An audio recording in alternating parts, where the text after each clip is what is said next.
However, there is the wild card, and the wild card is that if the dollar collapses, gold and silver go terminal, okay, or if World War III starts, there will be a rush into safety like we have never seen before. And I'll go back to something we talked about a lot, and that is a basic conflict between the debt-based system of the West and a resource-based system of the East. That has a lot to do with what's happening right now. And the EU and the United States and NATO and Israel are betting that the debt-based system will survive. And I don't see any way that it can. Bob Moriarty is the founder of 321 Gold and 321 Energy, an online platform where the heavily decorated former U.S. Marine pilot and his wife discuss their views on the natural resources sector. Over the past few months, Moriarty has been calling for a significant stock market crash in the United States. In August, Moriarty predicted that the S&P and other U.S. stock market indexes have topped and that the early stages of the crash would begin in about 2 months. According to the former fighter pilot, the current state of the United States economy, banks getting downgraded, and the Federal Reserve on a rampage to bring down inflation, regardless of the cost to citizens, will trigger a chain of events that will cause a significant and protracted stock market crash. In his latest interview with Liberty and Finance, Moriarty's predictions have gotten even more dire. He explains that with the heightening geopolitical tensions in the world, everything can escalate quickly, leading to the complete collapse of the global monetary system as we know it. According to Moriarty, the Israel Hamas war will cause further polarization among countries in the West and the East, and could even be the very beginnings of World War III. The more this thing escalates, the closer we get to a world war, which will undoubtedly have grave consequences on the global financial markets. But the real clincher is, Moriarty is not certain that the West will come out victorious if it does come to that. While the West is dependent on a failing debt-based system, countries in the East, led by China, already see the danger and are proactively transitioning to a more prudent resource-based system. This is why the 321 Gold founder is certain that metals like gold and silver will become even more precious as this progresses. As we bring you clips from Bob Moriarty's interview, please share and like this video. Also, ensure you subscribe to the channel, turn on post notifications, and drop your comments and observations in the comments section below. Thanks, and enjoy that video. If you got $300 a barrel oil, you've probably got $3,000 or $4,000 gold. We're going to see things, and you can remember I've been saying since March that we were going to see things in the next 6 months that we've never seen before in history, and I'm going to say that was probably a fairly accurate prediction.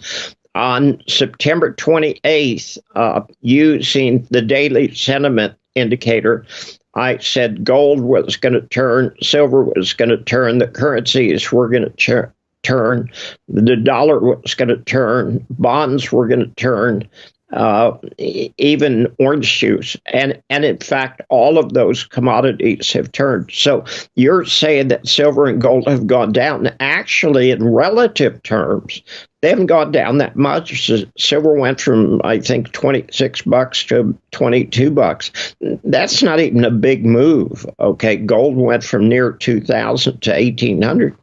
That's 10%. That's no big deal.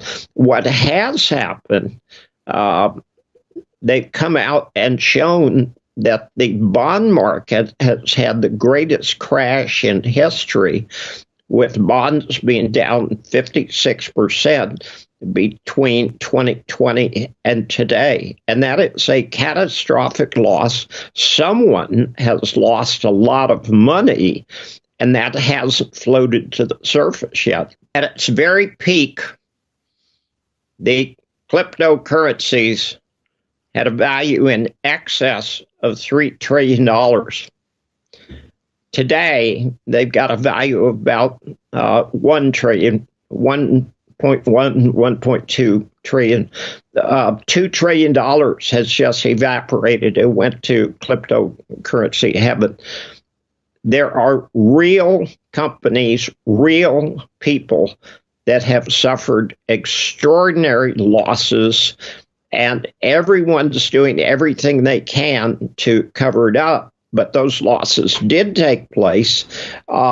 People who could afford a mortgage at 3% interest are realizing that 99% of Americans can no longer afford housing at 8% interest. Now, that's catastrophic. I mean, I'm seeing things that have never happened before in my lifetime. And quite candidly, 8% interest is not very high. We had 18% interest in 1980, and we could see that again.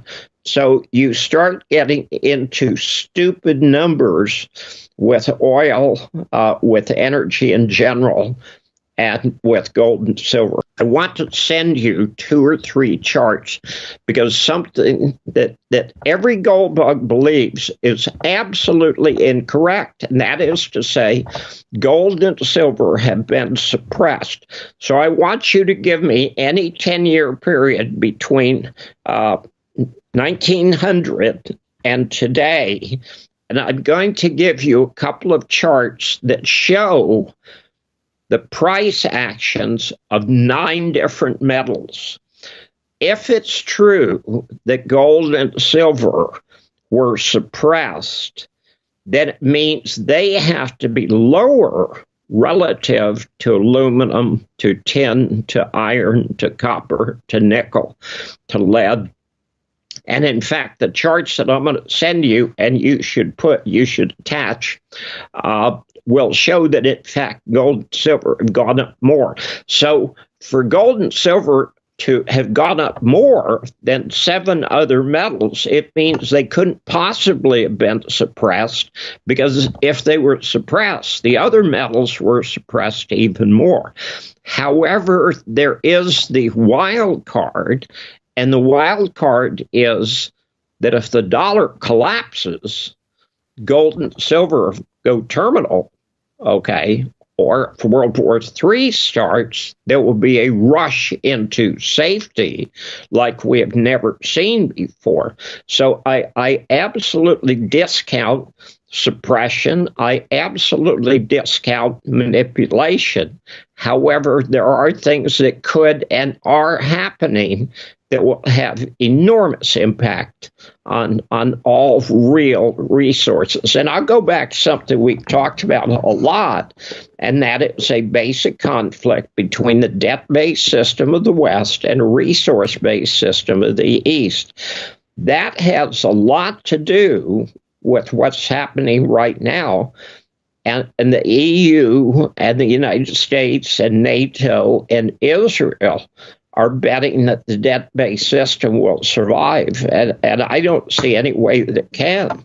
So I think that Russia and China and the BRICS nations at least understand there's a problem, and the West is utterly clueless. The Israel Hamas crisis brings a whole set of concerns and risks for an already fragile global economy.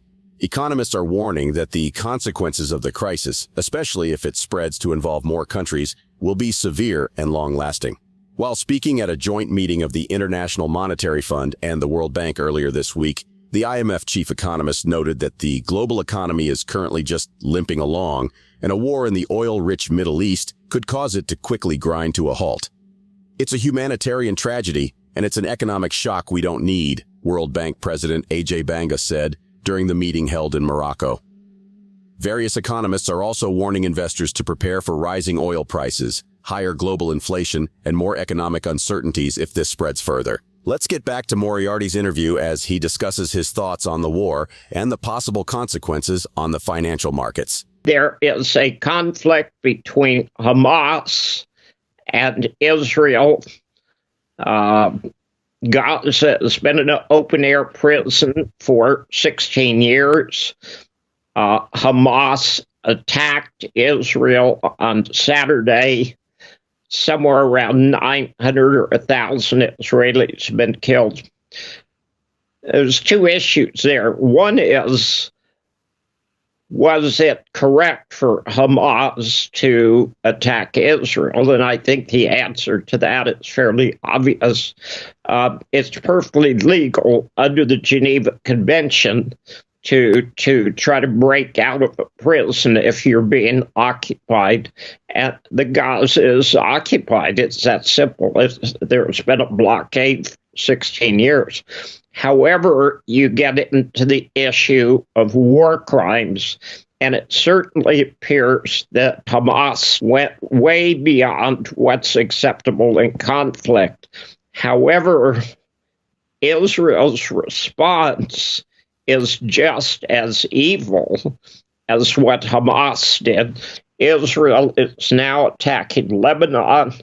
They have said that if Hezbollah invades northern Israel, they will nuke Damascus.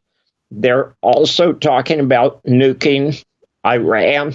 So we're closer to World War III than we have ever been before, and the crazies are in charge. The economic reasons for a financial crash are still in place. However, if nuclear bombs start going off, believe me, the financial markets are going to be affected as we have never seen in history. And the chances of that happening are very high. Obviously, you followed this. Who are the only people talking about diplomacy? The Russians and the Chinese. The Chinese prime minister said Israel needs to come to some sort of an agreement with the Palestinians, which is obviously true, and it's been true for 75 years. And the Russians, and this is both Putin and Lavrov, have said we need to use diplomacy. And I totally agree. Nothing is going to be served by Israel murdering hundreds of thousands of Arabs. Turkey has said if there is an invasion of Gaza, and I think the invasion has already started, that Turkey is going to enter the conflict, Syria is going to enter the conflict, Iran's going to enter the conflict, and this gets real scary real quick. And strange enough, nobody wins any war. The only thing that happens is one side loses far more than the others. We are in a very scary situation. And is it going to affect the financial markets? Absolutely. Currently, there is no reason to believe that the crisis in Israel will not escalate further, especially if other countries get involved. If this does happen, the loss of lives, properties, and other tragic consequences will be massive. Though nobody prays for war, it's best to prepare for it. And we hope that all of our viewers are taking adequate steps to protect themselves and their resources, not just for this crisis, but for any other one that may develop later as the world transitions into the next era. Please share your thoughts on Bob Moriarty's interview in the comments section below. Also, ensure you like this video, subscribe to the channel, and turn on post notifications for more videos like this. Thanks for watching.